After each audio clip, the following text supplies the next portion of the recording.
orang melihat ibu seperti apa. Yang jelas ibu ini melihat ibu ini dibaringkan di sebuah batu besar. Dan ibu ini berkali-kali dicambuk, Pak, oleh makhluk yang memang berjubah dan tidak terlihat mukanya, Pak. Hanya karena ibu ini ada keniatan itu, Pak, mau menjual sepeda. Assalamualaikum warahmatullahi wabarakatuh. Kembali lagi bersama saya Rian Agus Widodo, tentunya di channel RAW. Apa kabar semuanya? Mudah-mudahan kalian dalam keadaan sehat walafiat. Itulah doa saya setiap hari. Monggo silakan absen. Namanya siapa, kotanya di mana, biar saya kenal tambah dekat dengan kalian semuanya. Saya atas nama Rian Agus Widodo dan tim mengucapkan minal aidin wal faidin, mohon maaf lahir dan batin. Nah, kita akhirnya berjumpa lagi di lebaran ini. Mudah-mudahan tahun depan kita berjumpa dengan kita ini yang lebih baik lagi. Amin. Rezeki melimpah. Amin. Amin, amin, amin. Pastikan semuanya perabsenan beres. Dan di cerita kali ini ada sebuah warisan berupa sepeda antik. Sepeda ini sepeda kuno. Sepeda tersebut ini bisa mendatangkan kejayaan, atau ini bisa jadi sebaliknya, bisa mengancam nyawa dari si pemiliknya. Pesan dari leluhur mewariskan sepeda tersebut ini mengatakan, kepepetnya seperti apa jangan sampai sepeda tersebut ini dijual. Karena apa? Ini ketika sepeda ini dijual, maka akan mendatangkan sebuah bencana yang mengerikan. Nah, sepeda ini bisa dikatakan ada keanehan. Justru malah cenderung arahnya ini ke keramat. Di malam-malam tertentu, sepeda itu ini di bagian depannya, di bagian stang ini ada bel. Dan itu ini bunyi sendiri. Dan dipastikan ketika bel itu berbunyi, ada sebuah pertanda keesokan harinya. Entah itu bahagia atau bahaya. Nah, ini pesan dari leluhur, jangan sampai dijual sekepepetnya kayak apa ya. Ini sebutuhnya kayak apa, jangan dijual. Nah, apa jadinya jika sepeda tersebut ini justru malah hilang? Sepeda itu justru malah dicuri. Seperti apa ceritanya? Kalian sudah penasaran bagaimana ini ketika sepeda ini hilangnya ini justru malah bukan dijual tapi melainkan dicuri?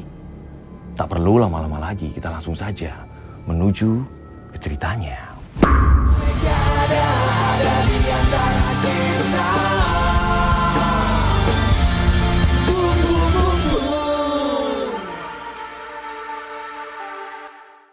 Seperti biasa, untuk keamanan bersama, ini cerita, ini kami samarkan semuanya. Nah, cerita ini juga sudah lumayan lama kejadiannya. Tokoh di sini, kita sebut saja namanya Pak Tarman. Pak Tarman ini hidup dengan istrinya, kita sebut saja namanya Bu Sri. Pak Tarman dan Bu Sri ini mempunyai 2 orang anak. Yang pertama anak laki-laki, dan yang kedua anak perempuan. Nah, anak yang laki-laki kita sebut saja namanya Budi. Nah, anak yang kedua, anak yang perempuan kita sebut saja namanya Anggun. Nah, Pak Tarman sendiri, dia usahanya untuk mencukupi kebutuhan ekonominya, dia adalah pengrajin kayu. Dia menerima pesanan apapun. Nah, keahlian Pak Tarman ini justru malah ini turun-temurun. Jadi dari keluarga sebelumnya ini mengajarkan mengenai membentuk sebuah ukiran, mengenai membentuk kusen ini agar seperti ini, jendela bisa seperti ini nanti modelnya seperti ini. Ini diajarkan dari leluhur sebelumnya. Nah, Pak Tarman ini menerapkan pola tersebut ini juga terhadap si Budi anaknya. Dari kecil, dia tidak disuruh apa-apa, tapi pada saat Budi masih kecil ini disuruh mengamati. Hanya disuruh mengamati. Nah, ketika Budi ini udah nalar, sepulang sekolah ini Pak Tarman ini meminta Budi untuk membuat sesuatu hal, terserah Budi yang terbuat dari kayu. Gitu. Ternyata Budi ini bisa. Nah, ini bentuk dari Pak Tarman yakin kalau ini ada hubungannya dengan darah. Gitu loh, ada hubungannya dengan sebuah gen keturunan. Akan tetapi di sisi lain leluhurnya ini mengatakan bahwa ada 2 pantangan yang jangan sampai kamu melakukan. Pantangan yang pertama, walaupun Pak Tarman ini dia ini jago, dia ini pinter membuat apa-apa saja yang tentang kayu, ya, perkayuan, tapi tidak diperbolehkan menerima pesanan seseorang ini membuatkan nisan. Jadi ketika ada seseorang datang ke situ terus, Pak, tolong Pak buatkan nisan gitu. Ini harus ditolak. Ya walaupun harus nolaknya ini secara halus gitu. Jadi tidak menerima pesanan untuk membuat nisan. Yang kedua ini lebih unik. Leluhur-leluhur sebelumnya ini mengatakan tidak boleh dipindah tangankan. Harus yang merawat ini darah selanjutnya, keturunan selanjutnya. Sebuah sepeda antik, sebuah sepeda kuno.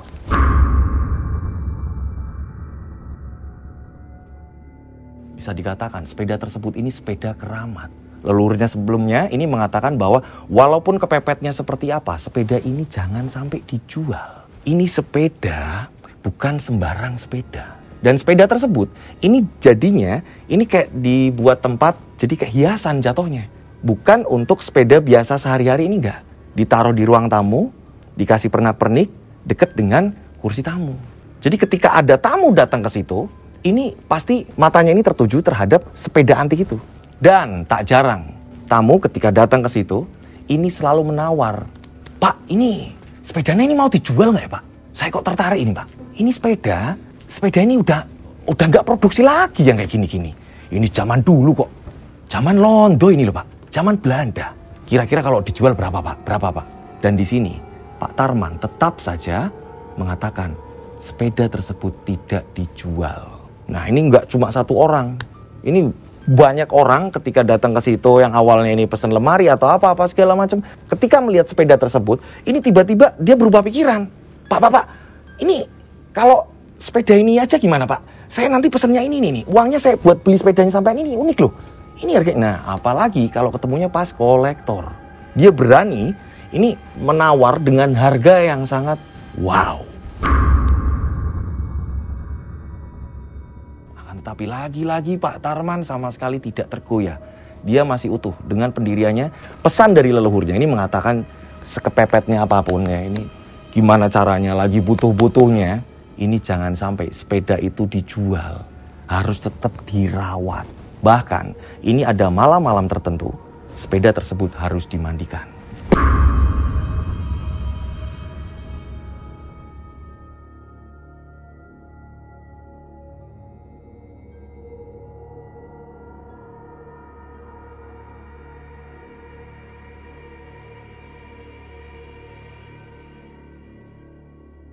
Dan mandikannya, ini bukan sembarang memandikan dengan sabun biasa atau apa, enggak. Ini ketika memandikan sepeda tersebut, ketika sepeda ini dicuci, ini harus ada beberapa jenis bunga dan diambilkan dari air yang memang beda sumber. Ada 7 sumur yang harus diambil untuk memandikan satu sepeda antik tersebut. Jadi harus beda-beda sumur ini. Harus ada 7 sumur dan beberapa bunga. Persyaratannya itu. Ada keunikan di bagian sepeda tersebut. Ini di bagian sadelnya, tempat duduknya, ini terbuat dari kain putih yang menyerupai kain kafan. Ini dilapisi dari kulit hewan. Gitu. Banyak orang-orang yang ke situ ini mengatakan, "Mas, ini yang sebagian ini dalamnya ini kok kayak ada kain putih ya, tapi ini kayaknya kain kayak mori ya, Mas. Kayak kain kafan ya." Banyak yang mengatakan seperti itu. Akan tapi Pak Tarman ini tidak menjelaskan secara detail. Yang intinya, Pak Tarman di sini tidak menjual sepeda tersebut. Tidak tergoyahkan, walaupun perekonomian Pak Tarman ini kadang naik turun. Nah, dari kakeknya Pak Tarman ini mengatakan jika sepeda tersebut ini milik orang yang memang di situ berpangkat tinggi di daerah tersebut gitu. Nah, ini turun-temurun sampai pada akhirnya di tangan Pak Tarman.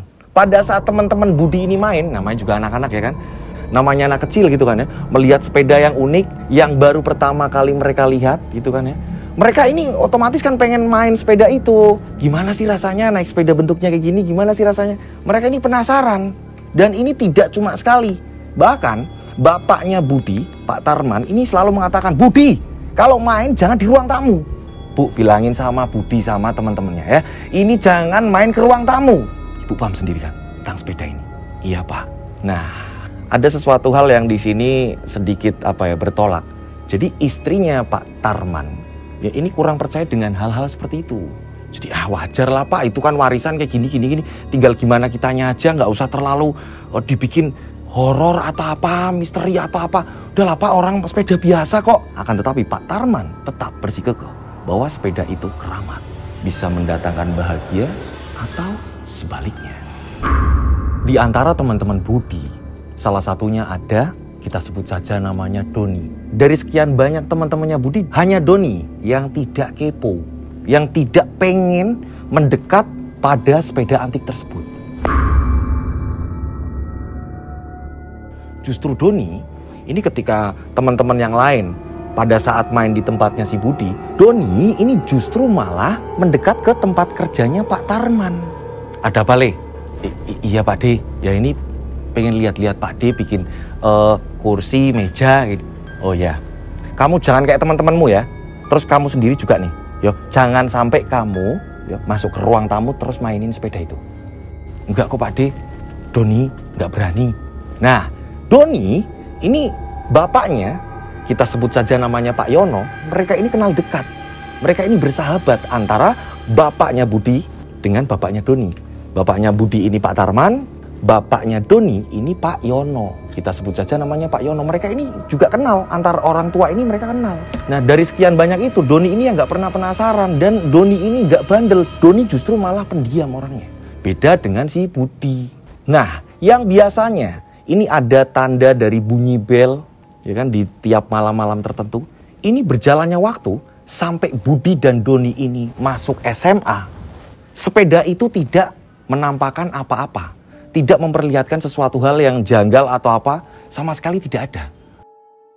Nah, ketika Budi ini sudah lulus SMA, ini nggak ada pilihan lain selain Budi ini meneruskan kerjaan bapaknya. Nah, bapaknya ini kan udah percaya diri bahwa anaknya ini tumbuh, dia akan meneruskan bapaknya, minimal dia ini cinta dulu terhadap pekerjaan mengenai kayu. Akan tetapi, di sini Budi ini kayak malas-malesan. Justru bapaknya ini selalu mengatakan, kok kamu ini lain daripada yang lain. Biasanya, keturunan leluhur kita, dari mulai mbah sampai bapak, ini senang dengan sendirinya. Tapi kok kamu kalau tak suruh bapak, kamu itu aneh loh. Kamu itu kayak nggak suka. Nggak kok Pak, Budi suka kok Pak. Tapi kayak terpaksa. Akan tetapi, pekerjaan Budi, ketika dia membuat sesuatu apa disuruh bapaknya, memang benar-benar rapi. Walaupun dengan bahasa tubuh yang mengatakan kayak, aku nggak suka nih kerja seperti ini. Bapaknya pun mengatakan, apa kamu pengen seperti yang lainnya? Apa kamu pengen kuliah atau kamu pengen apa? Bapak nggak ada uang, jangan ngimpi kamu.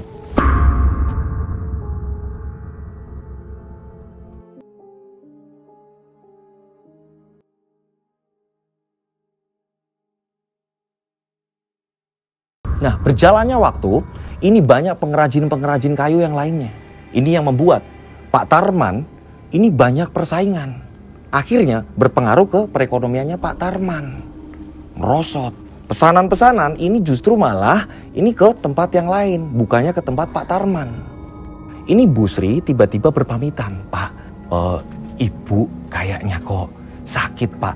Yang dimaksud ibu ini adalah mertua dari Pak Tarman. Oh yaudah, ibu mending ke tempatnya ibu aja. Ya kan? Nah, akhirnya Bu Sri ini berpamitan dan dia ini ke tempatnya ibunya, ke mertuanya Pak Tarman. Pak Tarman tidak berpikir yang aneh-aneh. Pak Tarman ini tidak memikirkan yang apa-apa, akan tetapi lama tidak ada tanda-tanda dari sepeda tersebut yang biasanya ini memunculkan bebunyian dari bel sepeda itu, sepeda antik itu. Ini kok tumben? Nah, kali ini tengah malam, berapa kali bel itu berbunyi? Ting, ting, ting, pum. Pak Tarman ini yang sudah tertidur pulas, ia pun terbangun. Kaki Pak Tarman bagian kiri ini kayak ada yang mencengkram. Pak Tarman ini langsung buru-buru bangun kan? Melihat ke arah kakinya, ini sama sekali tidak ada apa-apa. Akan tetapi, Pak Tarman mengingat bahwa tadi ini sempat ada bunyi bel sepeda antiknya. Hingga pada akhirnya Pak Tarman ini langsung menuju ke sepeda tersebut. Dan ternyata sepeda itu posisinya sudah membalik. Yang awalnya ini menghadap ke utara selatan, ini udah ke timur barat. Pak Tarman ini mengingat, dulu pernah ada sebuah kejadian, pertanda seperti ini berarti ada sesuatu hal yang membahayakan. Pak Tarman ini lekas langsung menuju ke kamar Budi. Akan tetapi, Budi ini tidur ini terlelap. Bud, iya Pak, ada apa ya Pak? Kamu mimpi aneh atau apa nggak Bud? Enggak ya Pak, Ibu belum pulang ya Bud? Iya kan Pak, Mbak lagi sakit Pak. Iya. Nah, pada saat Pak Tarman ini datang ke tempat mertuanya, ternyata ini nggak ada tanda-tanda apapun. Akan tetapi, keesokan harinya Pak Tarman mendapatkan kabar dari tetangga. Ini dekat dari rumah mertuanya. Ini datang ke situ, kita sebut saja namanya Mbak Asih. Mbak Asih mengatakan, Pak Tarman, istri sampean Pak dibawa ke rumah sakit. Dibawa ke rumah sakit kenapa? Ada apa? Pak Tarman ini langsung bergegas menuju rumah sakit. Dan ternyata istrinya ini sudah ditangani dokter, akan tetapi dalam kondisi tidak sadarkan diri. Nah, mertuanya Pak Tarman ini mengatakan kepada Pak Tarman, "Man, istrimu kenapa ya, Man? Semalaman ibu kebingungan." "Iya, Bu, awalnya kenapa? Badannya ini awalnya panas, Man. Ibu bingung, ibu minta tolong, teriak-teriak sama warga untuk warga pada datang.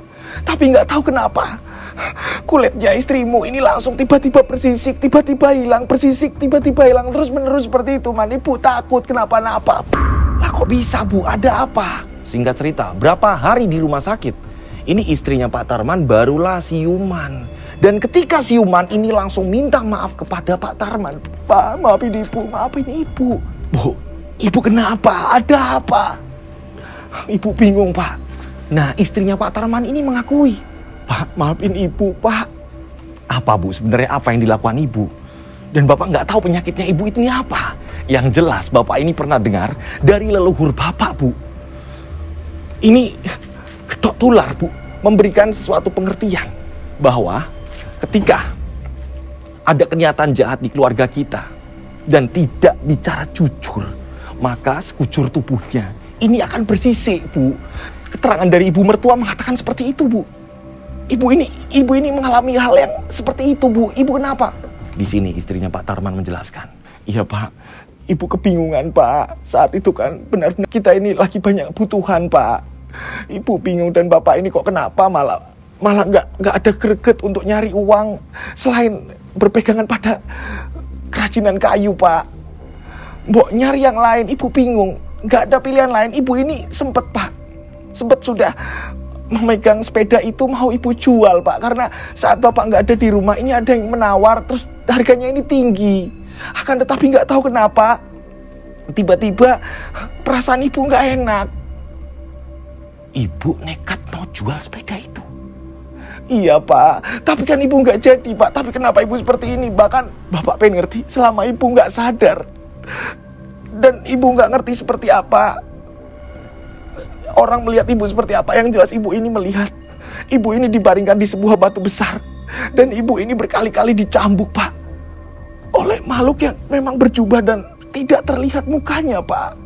Hanya karena ibu ini ada keniatan itu, Pak, mau menjual sepeda." Ya udah, lain kali ibu jangan sampai punya keniatan seperti itu lagi. Bapak nggak pengen keluarga ini kenapa-napa. Inilah yang Bapak harus menjaganya, Bu. Bukan berarti Bapak ini hanya sayang kepada sepeda, Bu. Tapi inilah bentuk dari Bapak ini menjaganya. Dengan adanya kita seperti ini, secara nggak langsung, ya, ini kita menyepelekan pesan dari leluhur kita. Jangan sampai ibu seperti itu lagi. Pak Tarman ini ikut marah karena ternyata istrinya seperti itu. Nah, singkat cerita, ketika istrinya sudah mengakui kesalahan tersebut, istrinya ini akhirnya sembuh. Yang awalnya gatal-gatal, badan panas, memerah segala macam, kini mulai pulihan. Nah, semenjak kesembuhannya istrinya Pak Tarman, Bu Sri sembuh ini, justru malah perekonomian Pak Tarman ini semakin parah. Dan tak hanya itu, Pak Tarman ini sering ketipu orang. Setiap menjelang ketipu, Pak Tarman ini sudah diperingati dulu. Dari apa ini? Bunyinya bel. Bel dari sepeda tersebut, sepeda antik itu.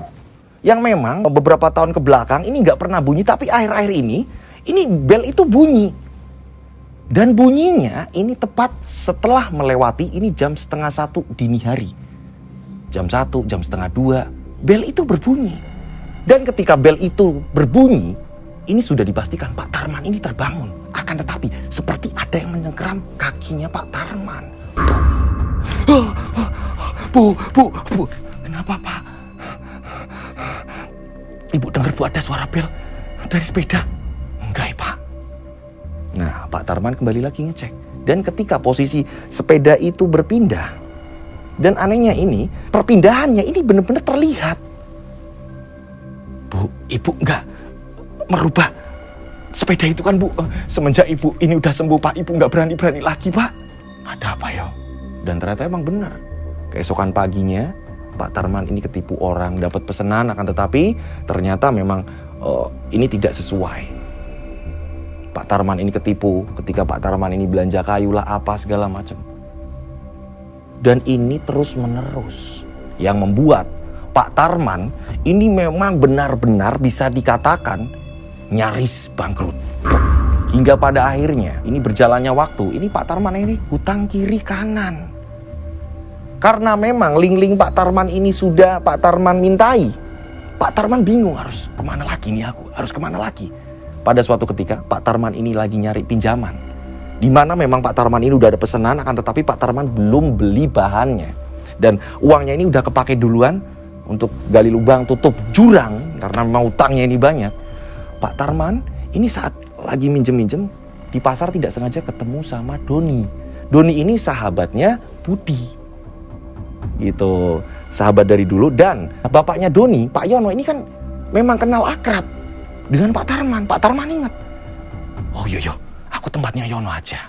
Nah pada saat itu akhirnya Pak Tarman ke tempatnya Pak Yono. Pak Yono ini kolektor bahkan jual beli barang antik. Yon, kamu sekarang seperti ini. Iya, elah kamu gimana kabarnya, lama kita nggak ketemu. Ngobrol-ngobrol seperti itu. Setelah itu akhirnya Pak Tarman pun ini mengutarakan apa yang terjadi dengannya. Nah Pak Yono bilang, aku yo ada uang, tapi yo kalau bisa secepatnya dibalikan, biar aku ini bisa memutar. Yo kamu tahu sendiri, yang namanya kolektor. Ini kalau pas ketemu pembeli yang mahal, yo barang itu akan menjadi nilai yang mahal. Tapi kalau pas gak ada, kita juga lagi butuh atau apa. Jadi aku minta, ya kamu nanti kalau pas mengembalikan yang bener. Yo man yo. Iya Yon. Aku pinjem Yon. Nah dengan ikrar seperti itu menjadikan Pak Yono ini kasihan. Dipinjamkanlah beberapa puluh juta. Tapi di sini Pak Yono ini mewanti-wanti. Tapi beneran ya man, dibalikin. Jangan sampai terlambat. Soalnya ini aku ini buat puteran. Aku kalau ketemu barang antik terus lelang. Aku kalau nggak segera cepet-cepet ya aku kalah terus. Ya, iya Yon, aku bakal semaksimal mungkin. Aku akan berusaha untuk cepat-cepat mengembalikan. Karena mereka sahabat, ini yang menjadikan, ya, ini Pak Yono pun percaya. Nah, yang biasanya sepeda itu bunyinya ini menunjukkan arah kebahagiaan, kesuksesan atau apa ya kan? Ini justru malah cenderung, ini kejadiannya yang dialami oleh Pak Tarman, ini selalu kejadian yang benar-benar menyiksa, kejadian yang benar-benar membuat keluarganya ini sedih. Hutang lah, sakit lah, atau apalah. Bahkan Budi ini ngomong sama bapaknya, ngomong sama Pak Tarman, Pak Budi kerja di luar kota aja Pak, tak nyari kerjaan Pak. Ya ampun, Bapak nggak ngerti harus gimana. Banyak pesanan-pesanan yang salah, tidak sesuai dengan harapan si klien. Yang biasanya bunyi bel dari sepeda itu, ini di malam-malam tertentu, ini hampir 1 minggu, ini sampai 4 kali berbunyi. Dan ternyata memang benar, bukan kebahagiaan yang datang, melainkan ini keterpurukan. Justru malah mengancam keluarganya Pak Tarman. Tapi masih ada saja, ini orang-orang yang datang ke situ, ini menanyakan, Pak ini dijual nggak? Ini dijual nggak? Bahkan Pak Tarman saking keselnya, ini ngomong sama sepedanya, aku nggak bakalan jual kamu, tapi mbok kamu jangan bikin susah aku dan keluargaku. Pak Tarman ini maki-maki sepedanya. Tolonglah, aku mengikuti anjuran dari leluhur, tapi mbok kamu ngertiin. Semenjak kejadian istrinya Pak Tarman, Bu Sri ini sakit terus akhirnya sembuh, ini Bu Sri tidak pengen ikut campur, tidak mau terlalu jauh. Jadi lebih baik diam. Ada yang bisa dimasak ya dimasak, kalau enggak ya udah. Nah pada saat itu Budi ini berpamitan. Ia pengen nyari kerjaan, enggak tega melihat keluarganya. Budi pun akhirnya pergi keluar kota. Di sini sudah tidak lagi ada yang pesan. Entah itu model kayu inilah, bikin jendela, ukiran inilah, ini enggak ada yang pesan. Bahkan justru malah banyak orang yang datang ke situ hanya untuk menagih utang. Hingga pada akhirnya Pak Tarman ini berpesan sama istrinya, Bapak pagi ini harus pergi dari rumah Bu. Nanti kalau ada orang yang nagih, iya Pak, seperti biasa kan? Ibu bilang kalau Bapak ini lagi nggak di rumah. Iya Bu, beneran Bu, Bapak pusing Bu. Bapak nggak ngerti harus gimana lagi. Pak, Bapak ngerti nggak Pak? Kalau setiap malam Ibu ini dimimpikan ada makhluk berjubah. Dan dia ini menyiksa diri Ibu. Dan sempat Ibu melihat makhluk itu justru malah menyiksa bapak dan anak kita, Pak. Ya ampun, ini pertanda apa? Kok seperti ini kondisinya? Ternyata bener, tak lama kemudian mereka ini lagi ngobrol-ngobrol, ini ada yang ngetok pintu. Assalamualaikum, lah bener. Saat itu juga Pak Tarman langsung lewat pintu belakang. Nah, berjalannya waktu, ini sepeda belnya ini sering berbunyi. Dan ini yang awalnya, ini yang kena imbasnya ini keluarganya Pak Tarman. Sekarang justru malah banyak tetangga-tetangga terdekatnya. Tetangga terdekatnya mulai sakit-sakitan. Dan sakitnya ini aneh. Sakitnya ini justru, ini hampir mirip dengan sakitnya Bu Sri. Ini yang menjadikan semua warga ini mengatakan bahwa yang membawa sial di warga sini, di desa ini, di kampung ini adalah keluarganya Pak Tarman. Di sisi lain, Pak Tarman ini kan jarang di rumah. Pak Tarman takut ketika banyak orang menagih hutang. Akan tetapi istrinya ini kan yang terus dicecar warga. Bu, jangan-jangan ini gara-gara sepeda di tempatnya ibu. Sepedanya Pak Tarman, sepeda warisan itu yang menjadikan keluarga kami, tetangga-tetangga kita ini pada sakit. Iya kan? Apa jangan-jangan Pak Tarman ini bersekutu dengan iblis? Enggak, Bu. Enggak, Mbak. Enggak. Ini justru malah istrinya Pak Tarman ini kayak didesak sama warga.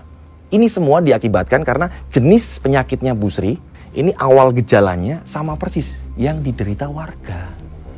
Awal mulanya panas dulu baru bersisik, nanti sisiknya ini hilang, nanti panas lagi, seperti itu bolak-balik. Hingga pada suatu ketika, ini Pak Yono yang memang sudah hampir setahun ini tidak ada kabar dari Pak Tarman, ini mau mengembalikan kapal. Akhirnya Pak Yono datang. Assalamualaikum. Nah, disitulah Pak Tarman sudah tidak bisa mengelak. Pak Tarman yang baru mau ngumpet, mau nyari jalan keluar, mungkin nyari kerjaan yang lain. Ini justru ketika mau keluar malah berpapasan. Ini ketemu dengan Pak Yono. Ya memang sahabat, akan tetapi di sini Pak Tarman sudah mengingkari janji, tidak sesuai dari tanggal yang ditentukan. Pak Yono langsung mendesak kepada Pak Tarman. Man, sudah cukup man. Keluargaku ini jadi hancur ya man. Gara-gara aku nolong kamu, keluargaku yang jadi hancur. Aku ini harus gimana man? Aku ini berbelas kasihan pada kamu. Lah tapi yang punya keluarga emang kamu tok. Aku ini juga punya keluarga man. Berkali-kali aku kesini, ketemunya istrimu, ketemunya tetanggamu. Kamu gak pernah ada di rumah. Yon, beri aku waktu lagi Yon, tolong Yon. Aku benar-benar bingung harus gimana lagi. Makanya kalau berbisnis ini mbok hati-hati. Ini uang bukan uang sepele, uang receh. Ini uang jumlahnya banyak. Aku gak mau tahu man. Apapun yang terjadi kamu harus tanggung jawab. Aku harus sita barang di sini yang sekiranya memang berharga buat kamu.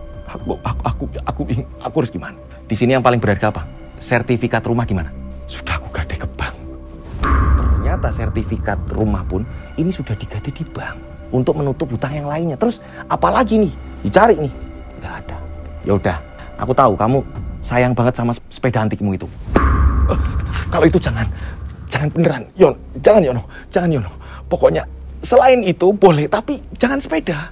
Aku nggak mau kita kenapa-napa.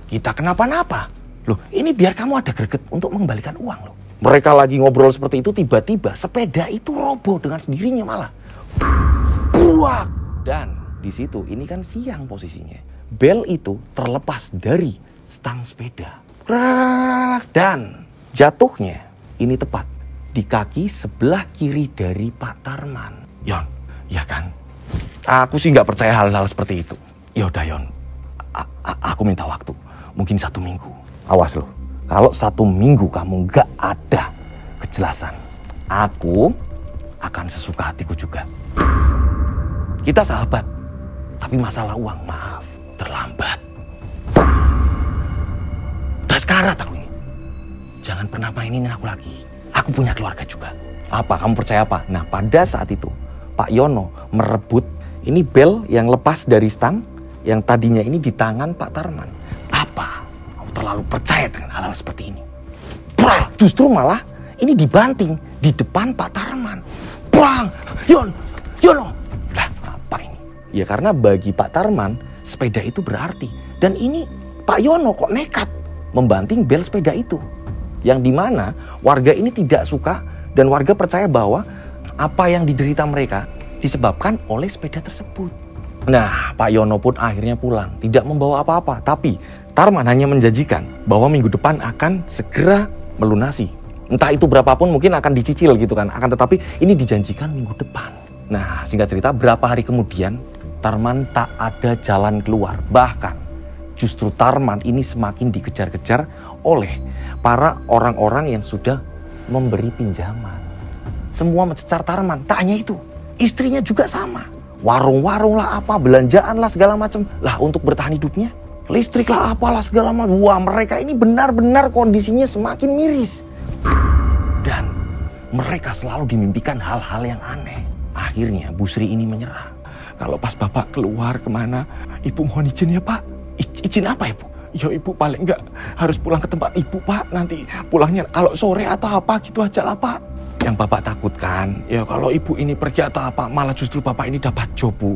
Bapak ini kan sama-sama saat ini menyebar jala Bu. Siapa tahu ada orang yang memang Bapak ini udah janjian, terus orangnya datang ke rumah ini mau ngasih kerjaan.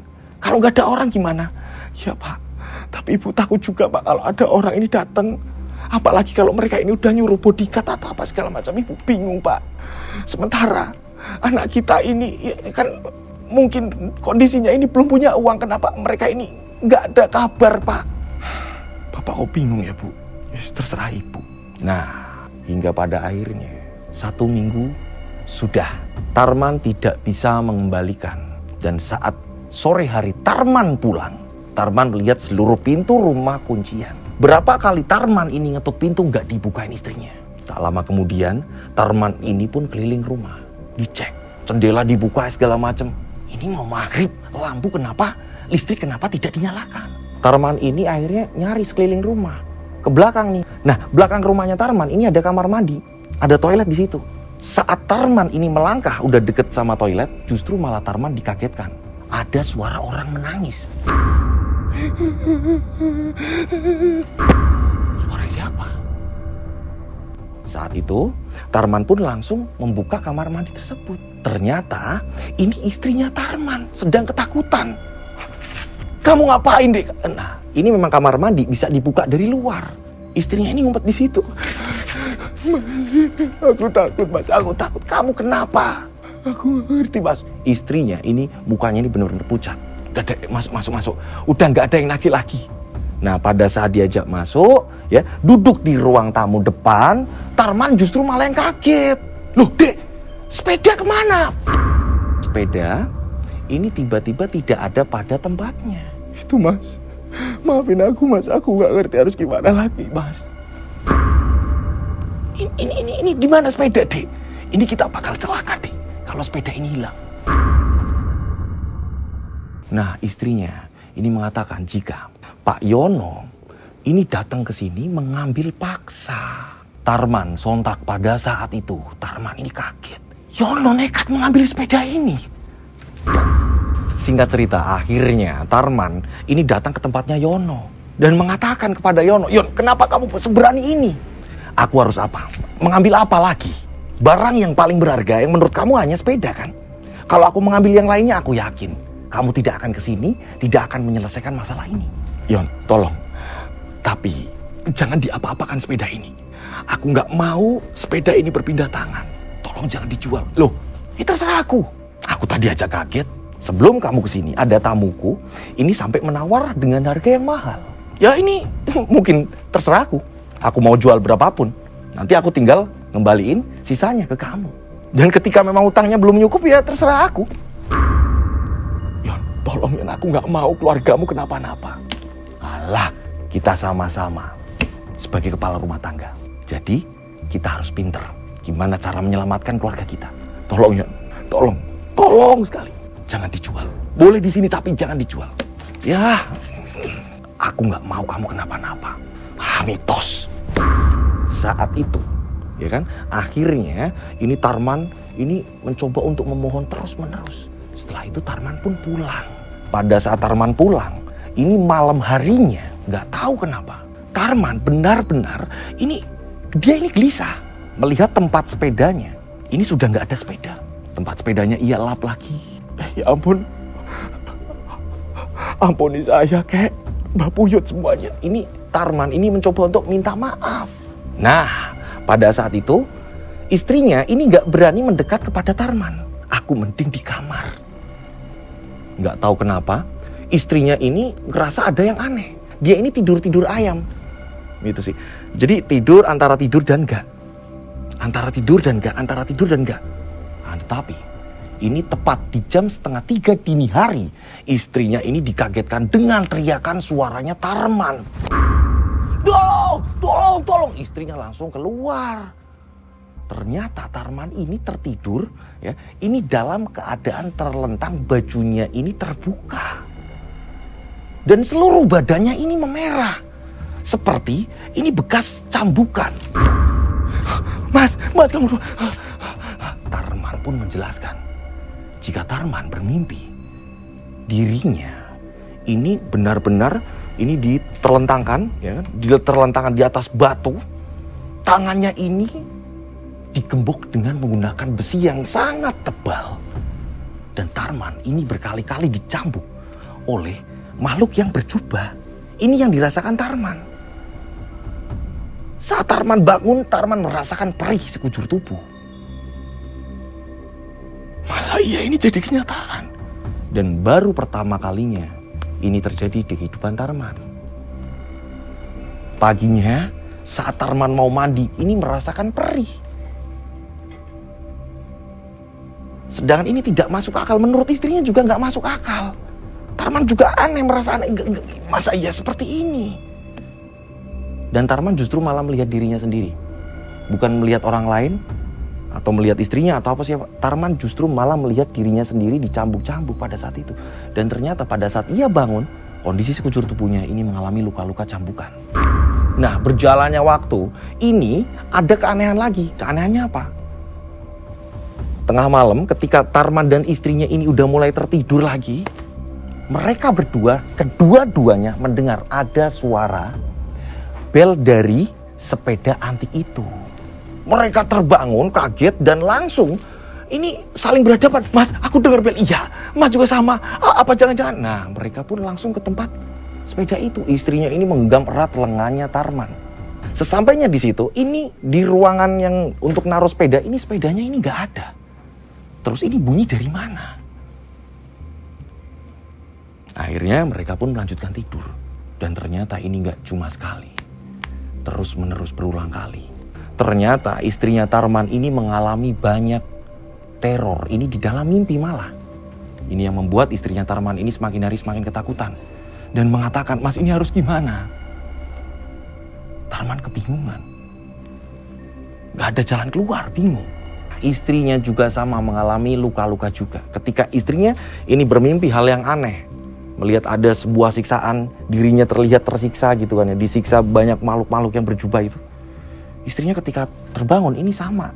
Kayak pernah yang dialami oleh Tarman. Mengalami sekujur tubuh ini penuh dengan luka.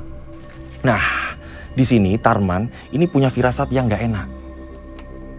Bu, apa Bapak ke tempatnya Yono aja, Bu? Pak, Bapak ke tempatnya Yono emang udah ada uang. Iya juga sih, Bu. Tapi Bapak punya firasat yang gak enak. Berapa kali kita mengalami hal seperti ini. Dan ketika kita ini mau berobat atau apa, luka itu sembuh dengan sendirinya. Bapak bingung, Bu. Akhirnya, di sini Pak Tarman, ya, ini nekat datang ke tempatnya Yono walaupun tidak membawa uang. Ia justru malah kepikiran dengan nasib Yono.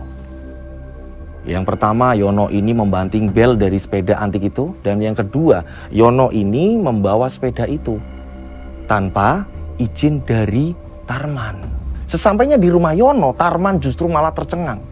Banyak keluarga di situ ngumpul dan ada seseorang yang bisa dikatakan kayak orang pinter sedang menangani Yono. Yono dalam keadaan kesurupan. Dan Tarman ini nggak bisa apa-apa ketika melihat Yono. Ini sekujur tubuhnya ini bersisik, ini mirip dengan ular malah. Kondisinya Yono ini dalam tak sadarkan diri.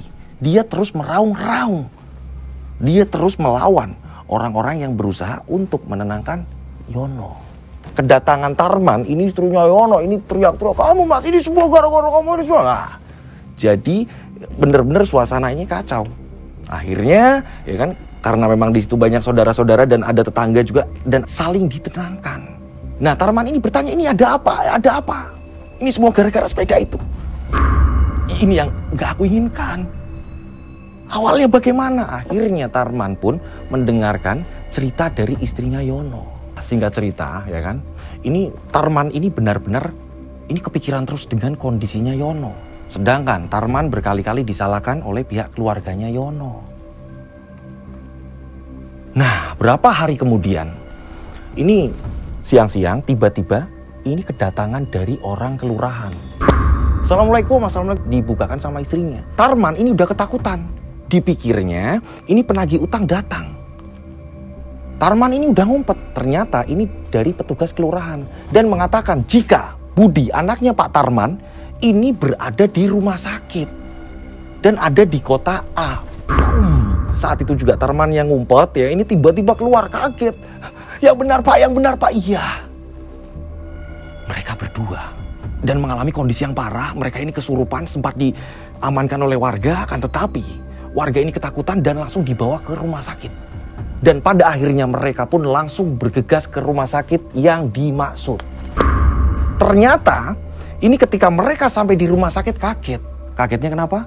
Budi ini bersama Doni. Budi ini dalam kondisi ya, yang tidak sadar. Badan Budi ini bersisik. Dan benar-benar ini nggak sadarkan diri dua-duanya. Ini satunya Doni dan di situ juga sudah ada ibunya Doni. Ini kan gara-gara kamu. Nah, jadi mereka ini ribut di rumah sakit. Sabar Bu, sabar. Nah, ini akhirnya ditenangkan dari pihak rumah sakit. Sepakat ya kan, dari keluarganya Doni, begitu juga dengan keluarganya Budi, keluarganya Pak Tarman. Hingga pada akhirnya ya, ini mereka pun nyari jalan keluar setelah ditenangkan. Salah satu dari keluarganya Doni, ini Pak D-nya ini mengatakan, ini kemarin Yono sudah meninggal kondisinya. Coba tak panggil orang yang membantu Yono ini menuju pulihan. Nah, kita sebut saja namanya Pak Yai Hundori. Ternyata Pak Yai Hundori ini sudah berhasil, ya, ini udah berhasil membuat Pak Yono ini pulihan.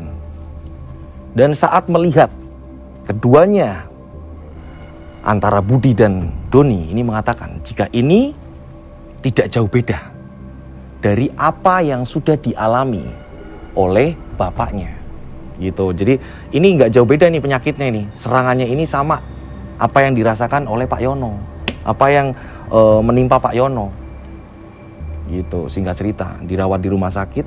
Di situ berapa kali dia ini mencoba untuk melawan tapi dalam kondisi tidak sadar. Pak Yai Hundori akhirnya menangani dan mereka pun akhirnya bisa sadar kembali. Ini setelah berapa hari. Dan disitulah ini justru malah Doni terlebih dahulu mengakui jika Donilah yang mengambil sepeda antik milik dari Pak Tarman. Karena Doni sendiri dari kecil ini sering melihat jika sepeda itu ditawar oleh banyak orang. Dan pada saat itu kebetulan, nah di situ ketambahan si Budi. Iya, ibuku juga sebenarnya nggak percaya, kan, tetapi ibuku justru mengalami sakit lah, inilah apalah segala macam. Berarti ini biang keroknya di sini nih. Mereka berdua berniat gitu untuk menjual sepeda tersebut. Saat mereka ditanya ini, mereka ini saling cerita. Nah, memang posisinya sepeda itu juga di rumahnya Doni, gitu kan. Bapaknya Doni juga nggak ngerti. Sepeda itu dibawa Doni ketemu sama Budi dan dijual sama seseorang. Mereka sempat mengalami keanehan. Kenapa? Karena mereka pada saat menjual ini, justru pas keadaan niatnya ini menjual, nggak ada orang yang beli. Ketika mereka ini udah putus asa, justru malah mereka ini didatangi kakek-kakek, ya, ini udah tua sekali, ini mengatakan, ditaruh sini dulu, istirahat. Nah, nggak tahu kenapa, ya, mereka sudah tidak sadarkan diri dan sepeda itu sudah hilang. Nah, mereka ini saling serang menurut penuturan warga, yang pada akhirnya mereka ini kejang-kejang segala macam. Menurut mereka ini, wah, ini harus dibawa ke rumah sakit dan dilaporkan ke keluarga masing-masing. Ini keterangan ini dari Doni dan Budi menceritakan hal itu semua. Singkat cerita, di sini Pak Tarman ini meminta maaf dan berjanji akan segera menjual rumahnya tempat kerjanya untuk melunasi hutang-hutang siapapun yang bersangkutan dengan Pak Tarman. Gitu kan. Nah, ini lagi proses seperti itu. Pak Tarman juga mengatakan, ya udahlah, aku mau ikut ke mertua. Pak Tarman mengatakan akan berjanji akan melunasi semuanya. Justru malah dapat kabar jika sepeda itu ditemukan, ini justru malah adanya ini di pemakaman umum. Akan tetapi justru malah dari keluarganya Pak Tarman, pemakaman umum di keluarganya Pak Tarman. Jadi memang ada makam di mana ini satu keluarga, satu petak gitu kan ya. Ini berisi beberapa makam. Ini justru malah dari leluhurnya Tarman. Geger saat itu sepeda ditemukan. Berarti memang sepeda itu tidak boleh jatuh ke tangan orang lain. Entah ini sepeda ini bagaimana, ini maksud dari sepeda ini apa, ya kan? Ini akhirnya tetap dirawat.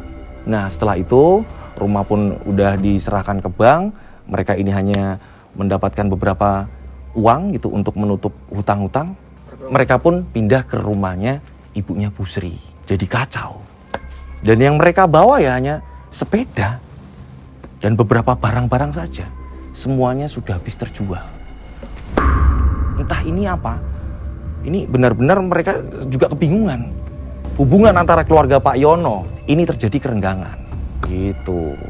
Nah, berjalannya waktu juga mereka pun akhirnya ini sembuh. Ketika sepeda sudah kembali lagi ini, mereka ini sembuh. Semua yang mengalami kejadian seperti itu, semuanya sembuh. Dan rata-rata ini mereka dibawa ke alam bawah sadar mereka bahwa mereka ini melihat diri mereka sendiri sedang dicambuk oleh makhluk yang berjubah. Entah ini maksudnya apa. Gitu. Dan cerita pun selesai. Mohon maaf kalau ada salah-salah kata dalam saya bercerita.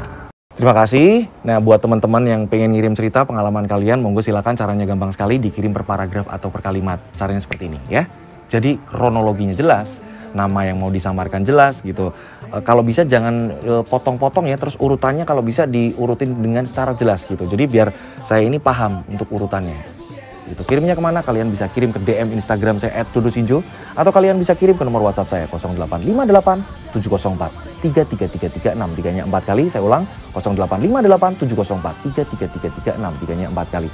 Seperti biasa dikasih nama dan nama kota agar tidak tertumpuk dengan WhatsApp yang lain. Oke, saya berdoa mudah-mudahan penikmat channel Rian Agus Widodo ini banyak rezeki melimpah, selalu dilindungi Allah Subhanahu wa taala, dijauhkan dari mara bahaya, panjang umur sehat selalu. Akhir kata, saya Rian Agus Widodo mengucapkan wassalamualaikum warahmatullahi wabarakatuh. Mereka ada di antara kita. Mereka ada di antara kita. Subscribe channel Rian Agus Widodo, kisah misteri. Mereka ada di antara kita. Nyalakan lonceng notifikasi.